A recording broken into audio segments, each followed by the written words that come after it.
کیونکہ جب انسان گناہ کرتا ہے تو انسان کے دل پر ایک سیاہ دھبا لگ جاتا ہے، اور جب زیادہ گناہ کرتا چلا جاتا ہے تو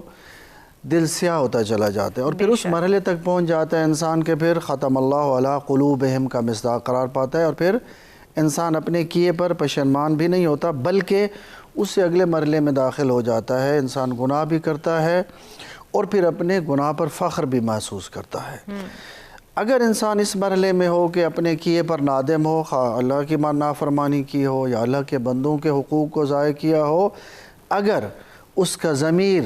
نادم ہوتا ہے، اسے جھنجھوڑتا ہے کہ تو نے اللہ کی نافرمانی کی ہے، تجھے یہ نہیں کرنا چاہیے تھا، یا کسی انسان کے حق کو ضائع کیا ہے،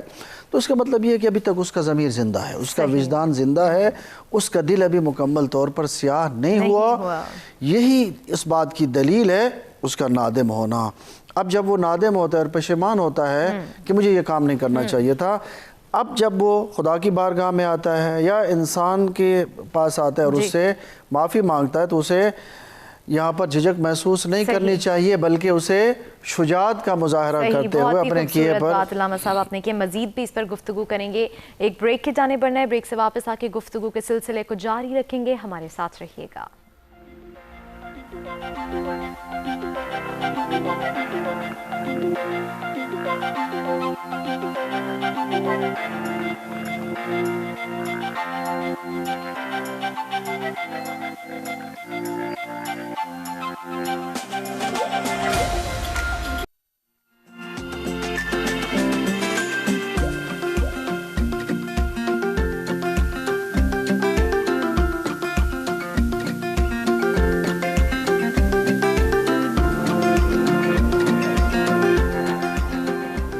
ویلکم بیک ناظرین، گفتگو کا سلسلہ جو ہے وہ جاری ہے۔ حیدر علوی صاحب، اب آپ کی جانب آؤں گی،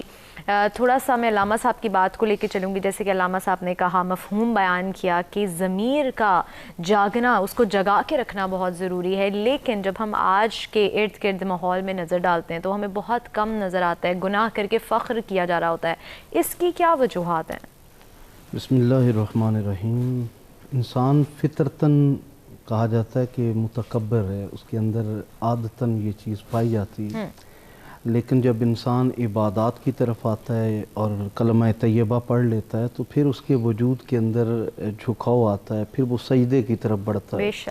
اسلامی عبادت میں سجدے کو اصل عبادت اس لیے کہا گیا ہے کہ اس میں تکبر، انا، یہ چیزیں ختم ہوتی ہیں، اور پھر انسان کو پروردگار عالم نے، یہودیوں کا یہ تصور تھا کہ جب انسان غلطی کرتا ہے تو اللہ تعالیٰ پر لازم ہے کہ اللہ تعالیٰ اسے سزا دے،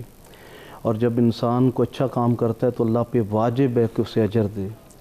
تو پروردگار ارض و سما نے قرآن حکیم میں پھر ان کے اس عقیدے کی نفی کی، اور بار بار اللہ تعالیٰ نے اپنی صفات ذکر کی، اس میں غفور الرحیم کا تذکرہ کیا کہ میں بخشنے والا ہوں، میں معاف کرنے والا ہوں، اور اذا سالک عبادی انی فانی قریب اجیب دعوت الداعی اذا دعان، کہ جب میرے بندے آپ سے پوچھیں میں ہمارا رب کہاں ہے تو انہیں بتائیں تمہارا رب بہت قریب ہے، اور وہ تمہاری ہر پکار کو سنتا ہے، تم جب بھی اسے پکارتے ہو۔ اور پھر پکار فقط سنتا نہیں ہے بلکہ سننے کے بعد وہ اس کے اوپر جواب بھی دیتا ہے، اور جب کوئی معافی مانگتا ہے تو اللہ تعالیٰ اسے معاف بھی فرماتا ہے۔ جب بار بار قرآن حکیم میں اللہ تعالیٰ کی بارگاہ سے حکم آیا کہ توبوا الی اللہ توبۃ نصوحا، تو صحابہ نے پوچھا مد توبہ، آقا توبہ ہے کیا؟ حضور نے فرمایا الندم توبہ، اظہار ندامت، اظہار شرمندگی توبہ ہے۔ تو جب یعنی توبہ کا رکن اعظم کہہ لیجئے کہ وہ ندامت ہے، انسان کو سب سے پہلے احساس ہو کہ مجھ سے غلطی ہوئی ہے، پھر یہ یقین ہو کہ جس رب کی بارگاہ میں میں معافی مانگنے کے لیے حاضر ہو رہا ہوں وہ جتنے بڑے گناہ کیوں نہ ہو، رحمتی واسعۃ لا غضبی، میری رحمت میرے غضب پر حاوی ہے۔ اللہ تعالیٰ کا یہ فرمانا کہ میرا غضب جو ہے وہ مغلوب ہے اور میری رحمت غالب ہے، یہ حدیث طیبہ میں آتا ہے کہ اللہ کی صفات سے خود کو متصف کرو۔ جب تمہارا کسی انسان سے کوئی معاملہ تنازع ہو جائے تب بھی غضب والی کیفیت کو کنٹرول میں رکھو اور رحمت والی کیفیت کو غالب رکھو۔ نبی کریم صاحب لولاق کی جو سب سے بڑی خوبی تھی جس سبب لوگ آپ کی طرف بڑے چلے گئے اور حضور نبی کریم صاحب الاولاق سب کو بہت اچھے لگنے لگے، وہ آقا کی صفت تھی رحمت کی،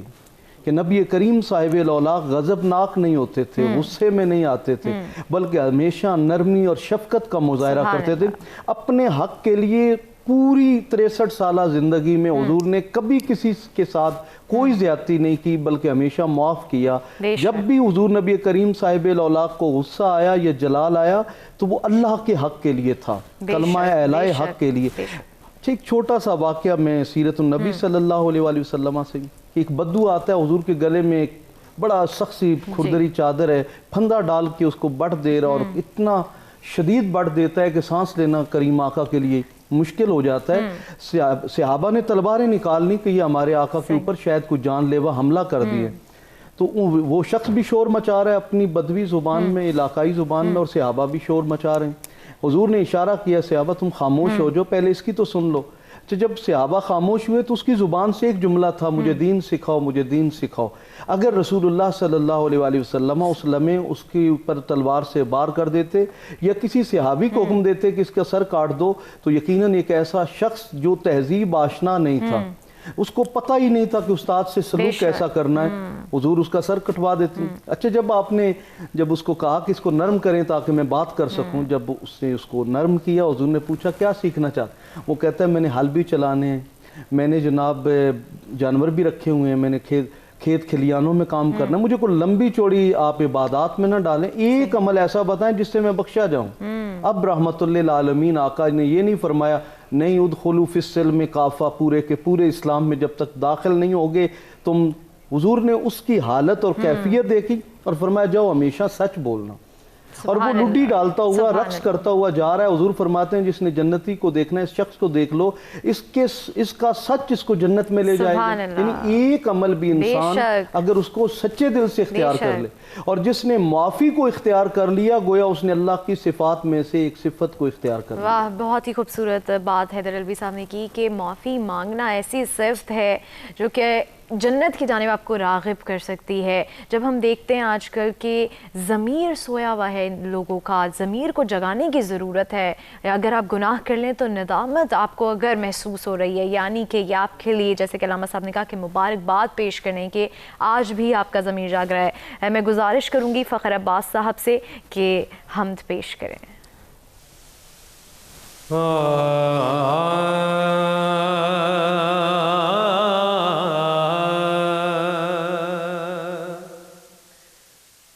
نور ہے تیرا ازل سے اے خدا،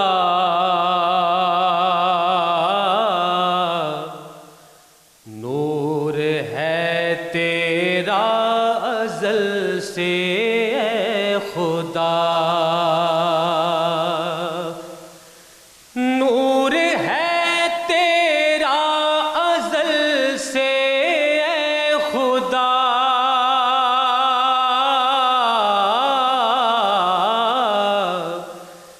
ذات کو تیری ابد تک ہے بقا، ذات کو تیری ابد تک ہے بقا، اور تو حروف شاعران حق میں ہے،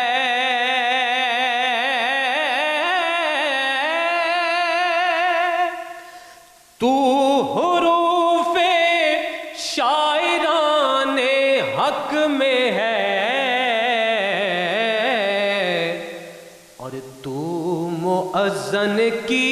اذان میں ہے بسا، مولا تو مؤذن کی اذان میں ہے بسا، اور واقف اسرار انس و جان ہے،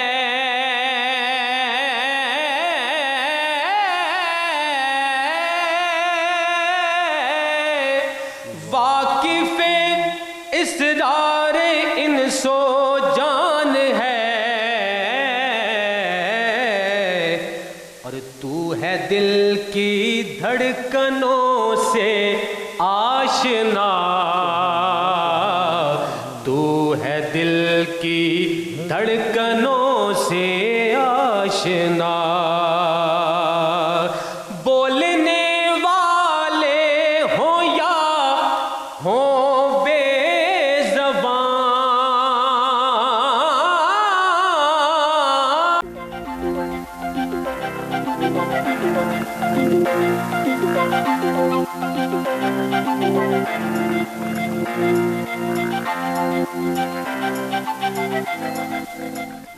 سچ سویرا میں ایک بار پھر کہیں گے آپ سب کو خوش آمدید ناظرین۔ گفتگو جاری ہے ہمارے موضوع کے حوالے سے کہ معافی مانگنا اللہ کا پسندیدہ عمل ہے۔ علامہ صاحب آپ کی جانب آؤں گی کہ اللہ کے رسول صلی اللہ علیہ وآلہ وسلم نے فرمایا کہ جب شیطان کو جنت سے نکالا جا رہا تھا تو اس نے رب سے کہا تھا کہ میں تیرے بندے کو اس وقت تک گمراہ کرتا رہوں گا جب تک اس کے جسم میں روح رہے گی، تو اللہ نے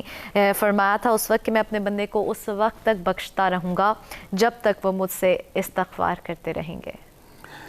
یقیناً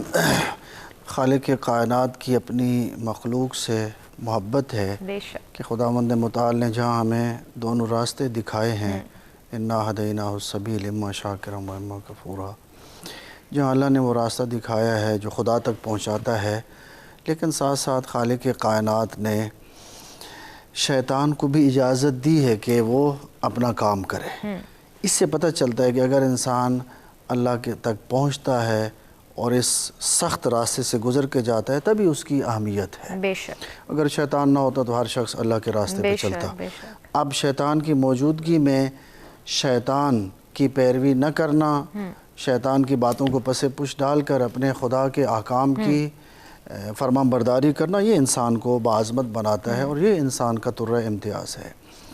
یقیناً انسان جہاں اس کے ظاہری دشمن ہے خود نفس بھی نفس لامارۃ بالسوء، یہ بھی انسان کو ایک سرکش گھوڑا ہے کہ جس کو مہار کرنے کی ضرورت ہے۔ انسان میں اللہ تعالیٰ نے خواہشات بھی خود رکھی ہیں، لیکن ان خواہشات کی تکمیل کا مناسب انتظام بھی خداوند متعال نے کیا ہے۔ ہمیشہ خواہشات میں اور عقل میں ایک جنگ رہتی ہے۔ بے شک ائمہ اطہار کی روایت میں ملتا ہے کہ من غلب عقلہ علی شہوتہ فہو افضل من الملائکہ، جو اپنے عقل کی بات کو مانتا ہے، خواہشات کو پس پش ڈال دیتا ہے، وہ ملائکہ سے افضل ہے، اور جو عقل کو پس پش ڈال کر خواہشات کا بندہ بن جاتا ہے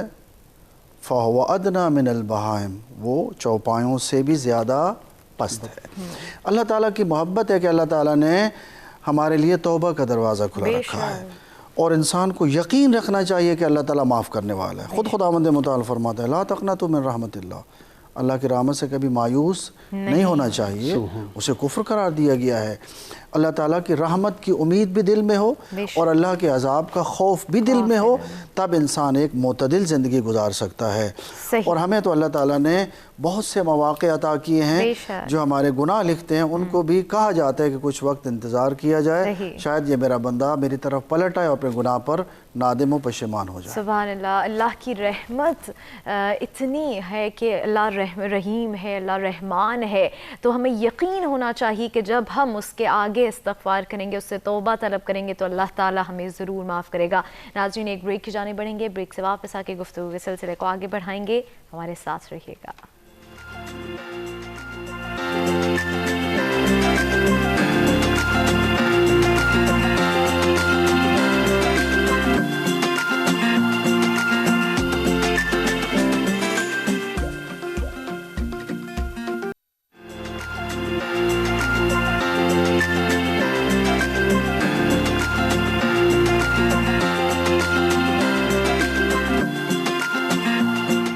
ویلکم بیک ناظرین، ہماری گفتگو کا سلسلہ جاری ہے اور معافی مانگنے کے حوالے سے بھی ہمارے مہمان جو ہیں ہمیں بہت ہی خوبصورتی سے بتا رہے ہیں، احادیث کی روشنی میں ہمیں جو ہے وہ ٹاپک کے حوالے سے بتا رہے ہیں، اور ساتھ ہی ساتھ علامہ صاحب نے بریک سے پہلے کہا کہ اللہ بہت رحیم ہے اور ہمارا یقین اتنا مضبوط ہونا چاہیے کہ جب بھی ہم اس کے سامنے توبہ کریں گے تو وہ ہماری توبہ کو قبول کرے گا، اور ساتھ ہی ساتھ دل میں اللہ کا ڈر بھی ہونا ضروری ہے، اس کے عذاب سے ڈرنا کرنا ضروری ہے کہ اگر ہم جانتے ہیں کہ یہ گناہ ہے اور اس کے باوجود بھی ہم کر رہے ہیں کہ اس کے بعد ہم اللہ سے معافی مانگیں گے تو ہمیں اللہ معاف کر دے گا، تو یہ بھی جو ہے اس پر توجہ دینے کی ضرورت ہے کہ جب ہمیں پتہ ہے کہ یہ گناہ ہے تو ہم اس کی جانب راغب نہ ہوں۔ حیدر علوی صاحب، آپ کی جانب آؤں گی کہ مولا کائنات نے فرمایا کہ کسی کا دل توڑ کر معافی مانگنا تو بہت آسان ہے، لیکن اگر اپنا دل ٹوٹ جائے تو کسی کو معاف کرنا بڑا مشکل ہے، اس حوالے سے کیا کہیں؟ یقیناً ایک شخص جس کے پاس ایک صاحب اختیار نہیں ہے وہ کہتا ہے میں سب کو معاف کرتا ہوں، تو یہ بات بندہ سمجھتا ہے یہ کون سی اس نے معافی۔ جی، ایک ہے صاحب اختیار ہو اور اس کو اس کا دل ٹوٹا ہو پھر وہ کہے کہ میں معاف کرتا ہوں، اصل معافی تو اس نے۔ اور پھر قرآن حکیم نے یہ باقاعدہ فرمایا کہ فمن عفا و اصلح فاجرہ علی اللہ، کہ جس نے معاف کیا اور پھر صلح کر لی تو اس کا اجر اللہ پر ہے، یعنی اس کو یہ نہیں ہے کہ وہ محروم کر دیا جائے گا۔ اپنا حق انسان معاف کر دے اور پھر وہ کہے کہ میں صلح بھی کرتا ہوں، دل سے معاف کرے۔ یقین مانیے کہ جب انسان کوئی دل سے معاف کرتا ہے تو انسان خود کو ہلکا پھلکا محسوس کرتا ہے، اور پھر اللہ تعالیٰ جب یہ فرما رہا ہے کہ اس کا اجر اللہ پر ہے تو اس کی آپ سوچیں کہ اللہ تعالیٰ کتنا عظیم اجر اسے عطا فرمائے گا۔ نبی کریم صاحب الاولاق صلی اللہ علیہ وآلہ وسلم کے عظیم ترین ساتھی، اور حضور نے جنہیں اخی فی الدنیا والآخرہ کہا ہے کہ دنیا اور آخرت دونوں میں میرے بھائی ہیں، مولا کائنات، جنہیں قرآن نے نفس محمد کہا ہے، یقیناً وہ رسول اللہ کی سیرت طیبہ کا پرتاؤ تھے۔ آپ کے اسی فرمان جو آپ نے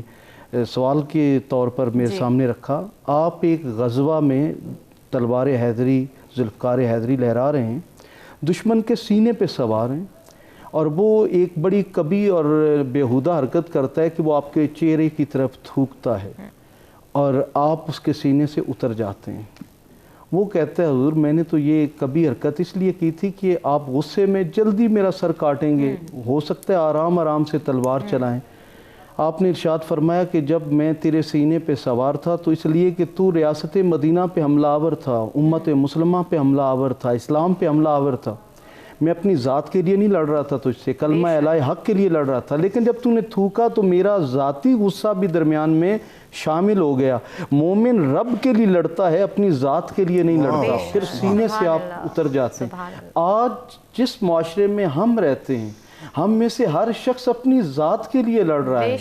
اس کے پیش نظر نہ تو شریعت ہے، نہ خدا ہے، نہ رسول ہے، نہ آل آبا ہے، کوئی بھی نہیں ہے، بلکہ اس کی اپنا نفس، اپنی ذات سب سے آگے ہے۔ وہ خود کو اتنا سپیریئر سمجھتا ہے کہ ساری مخلوق اس کو کیڑے مکوڑے نظر آتے ہیں، اور وہ سمجھتا ہے کہ ہر ایک کو رونتا چلا جاؤں گا، جبکہ ہمارے کریم آقا صلی اللہ علیہ وآلہ وسلم ابتدائی دعوت مکہ میں دیتے رہے، تب آپ کی دل آزاریاں ہوئیں، آپ نے کسی کے لیے بد دعا نہیں فرمائی، لیکن جب وہاں سے طائف کی وادی میں جاتے ہیں تو ظلم کی انتہا کہا جاتا ہے کہ سارے نبیوں کے اوپر آنے والے مصائب کو اگر ایک پلڑے میں رکھا جائے اور جو طائف کی وادی میں حضور سے بد سلوکی کی گئی اس کو ایک پلڑے میں رکھا جائے، تب بھی رسول اللہ صلی اللہ علیہ وآلہ وسلم کے مصائب وزنی تھے۔ لیکن جب آ جاتے ہیں فرشتے اور کہتے ہیں کہ اگر آپ حکم دیں تو طائف کی وادی کو زمین سے اٹھا کر پھر آسمان سے نیچے پٹک دیں، اور ایک فرشتہ تو یہاں تک کہتا ہے کہ یہ چونکہ ایک وادی ہے، اس کے چاروں طرف پہاڑ ہیں اور ہم آپس میں ملا کر صفحہ ہستی سے اس کو مٹا دیتے ہیں۔ نبی کریم صاحب الاولاق کی آنکھیں برس رہی ہیں، آپ کا وجود نازنین لہو لہان ہے، جوتیاں خون سے تر ہیں، گلے میں پھندا ہے، اور اوباش نوجوان حضور کو گھسیٹ رہے ہیں۔ اس لمحے بھی حضور کے چہرے زبان اقدس پر یہی الفاظ تھے کہ میں رحمت بن کر آیا ہوں، زحمت بن کر نہیں آیا۔ اگر آج یہ مجھے نہیں پہچانتے تو کل ان کی آنے والی نسلیں مجھے یہ ضرور پہچانیں گی۔ یعنی یہ دیکھیے کہ حضور نبی کریم اس لمحے بھی بد دعا کے لیے تیار نہیں ہے، کیونکہ وجود نازنین رحمت ہے۔ 13 سال نبی کریم صاحب الاولاق نے ظلم برداشت کیا، اور جب پلٹتے ہیں فاتح کی حیثیت سے تو کیا فرماتے ہیں؟ لا تثریب علیکم اليوم انتم الطلقاء، کوئی باز پرس تم سے نہیں کی جائے گی، تم سب آزاد کردہ غلام ہو۔ یقیناً یہ جملہ ایسا تھا کہ تاریخ انسانی ایسے فاتح کو اس سے قبل نہیں دے سکی کہ جن کا سر اونٹنی کی کوہان پہ لگا ہوا ہو اور آیات فتح زبان پر جاری ہوں۔ یقیناً نبی کریم صاحب الاولاق کا وہ عظیم لشکر جس نے توبہ اور عام معافی کا اعلان کر کے تمام جارحین کو اور فاتحین کو یہ پیغام دیا کہ کامیابی وہ نہیں ہے کہ آپ سر کاٹیں، کامیابی یہ ہے کہ لوگوں کے دل جیتیں۔ سبحان اللہ، بہت ہی خوبصورت بات کی، غصے کی اہمیت کو بھی بتایا کہ کس طرح سے پی جانا جو ہے اپنی ذاتی اگر آپ کی مفادات آ جائیں تو آپ غصے کو کیسے پی جانا ہے۔ حیدر علوی صاحب نے اس کی اہمیت کو بیان کیا۔ علامہ صاحب آپ کی جانب آؤں گی، آپ صلی اللہ علیہ وآلہ وسلم نے فرمایا کہ اگر جھک جائے یعنی عاجزی اختیار کرنے سے تمہاری عزت گھٹ جائے تو قیامت کے دن مجھ سے لے لینا۔ یقیناً بعض اوقات انسان یہ خیال کرتا ہے کہ میں اگر اپنے کیے پر نادم ہو جاؤں، پشیمان ہو جاؤں یا کسی سے معافی مانگوں تو اس میں میری شکست ہے، میری بے عزتی ہے، لیکن اسلامی تعلیمات کے مطابق کسی کو معاف کر دینے میں انسان کی بے عزتی نہیں ہے بلکہ انسان کی سربلندی ہے۔ اگر وقت ہو تو میں ناظرین کے لیے بیان کروں گا کہ اگر کسی کو معاف کیا جائے، عفو درگزر کے جو آثار روایات کی روشنی میں بیان ہوئے ہیں، کوئی 10 آثار بیان کیے، ان میں سے ایک یہ ہے کہ اللہ تعالیٰ محبت کرتا ہے، ان میں سے ایک یہ ہے کہ اللہ تعالیٰ اسے دنیا اور آخرت میں سر بلند کرتا ہے۔ ایسا نہیں ہے کہ انسان اگر کسی کو معاف کر دے، انسان کو معاف کرے یا اللہ کی بارگاہ میں آ کر خود معافی مانگے، تو اس میں انسان کی شجاعت کا پہلو ہے۔ شجاعت یہ نہیں کہ انسان تلوار اٹھا کر کسی کے سر پہ وار کرے، بلکہ شجاعت یہ کہ انسان اپنی غلطی کو تسلیم کرے، اس پر نادم ہو، پشیمان ہو اور اس سے معافی مانگے، اور اگر کسی نے اس سے زیادتی کی ہے اسے معاف کر دینا۔ حضرت امیر المومنین کا ایک خوبصورت قول ہے، میرے خیال میں عفو درگزر کو بیان کرنے کے لیے یہ ایک قول کافی ہے۔ فرماتے ہیں اگر کسی نے آپ کے ساتھ زیادتی کی ہے، آپ اس سے بدلہ لینے پہ قادر ہیں، آپ اس کو اس نیت کے ساتھ معاف کر دیں کہ اللہ تعالیٰ نے جو مجھے قدرت دی ہے کہ میں اس سے انتقام لے سکتا ہوں، یہ اللہ کی طرف سے عطا کردہ قدرت ایک نعمت ہے، اس نعمت کے شکرانے کے طور پر میں اسے معاف کر دیتا ہوں۔ اس قدر خوبصورت آثار بیان کیے گئے ہیں کسی کو معاف کرنے کے کہ اگر انسان ان کو پڑھے تو انسان یقیناً لوگوں کو معاف کر دے گا۔ حضرت امام سجاد علیہ السلام فرماتے اگر کوئی شخص ایک کان میں آ کر مجھے گالی دے اور پھر پلٹ کے آ کر دوسرے کان میں مجھ سے معافی کا طلبگار ہو جائے تو میں بلا وقفہ اس کو معاف کر دوں۔ اللہ اللہ اللہ، کتنی یہ سیرت اہل بیت علیہ السلام ہے کہ جنہوں نے انسانوں کو معاف کر کے انہیں اللہ کے راستے کی طرف لایا۔ آپ دیکھتے ہیں کہ شام سے ایک شخص آتا ہے، امام حسن مجتبیٰ کی شان میں گستاخی کرتا ہے، امام سنتے رہتے ہیں، جب یہ شخص خاموش ہو جاتا ہے تو امام سے کہتے ہیں تو مجھے اجنبی معلوم ہوتا ہے، اگر تیرے پاس رہنے کو گھر نہیں ہے تو اللہ نے مجھے وسیع گھر عطا کیا ہے، اگر تو نے کھانا نہیں کھایا میرا دسترخوان وسیع ہے، تجھے زاد و راحلہ دے سکتا ہوں، تجھے توشہ سفر دے سکتا ہوں، سواری کا انتظام کر سکتا ہوں۔ یہاں پر ایسے مواقع پر لوگوں کی زبان سے ایک جملہ جاری ہوتا تھا، اللہ اعلم یا یعلم حیث یجعل رسالتہ، یعنی اگر اللہ نے اس خاندان میں نبوت اور رسالت اور امامت کو رکھا ہے تو یہ اللہ کا علم تھا جس کی بنیاد پر اللہ نے ان کو اپنے نمائندوں کے طور پر منتخب کیا ہے۔ سبحان اللہ۔ یقیناً یہ عفو درگزر اور اللہ کی بارگاہ میں معافی مانگنا انسان کو دنیا میں بھی سر بلند کرتا ہے اور آخرت میں بھی سربلندی کا سبب بنتا ہے۔ سبحان اللہ، بہت ہی خوبصورت میسیجز آج ہمارے مہمان آپ لوگوں کو دے رہے ہیں۔ ناظرین، میں امید کرتی ہوں کہ ان تمام پہلوؤں جن پر ہم نظر ڈالیں آپ اپنی زندگی میں ان پر کسی نہ کسی طرح عمل پیرا کرنے کی ضرور کوشش کریں گے۔ ناظرین، ایک بریک کی جانب بڑھیں گے، بریک سے واپس آ کے اور بھی سوالات اپنے مہمانوں سے کریں گے اور گفتگو کے سلسلے کو اسی طرح جاری رکھیں گے۔ ہمارے ساتھ رہیے گا۔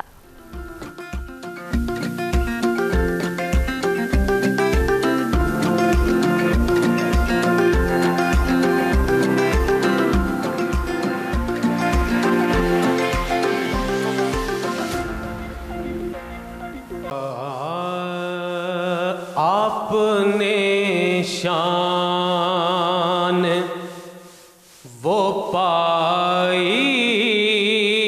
ہے کہ سبحان اللہ، آپ نے شان وہ پائی ہے کہ سبحان اللہ، داد ہر لب پہ یوں آئی ہے کہ سبحان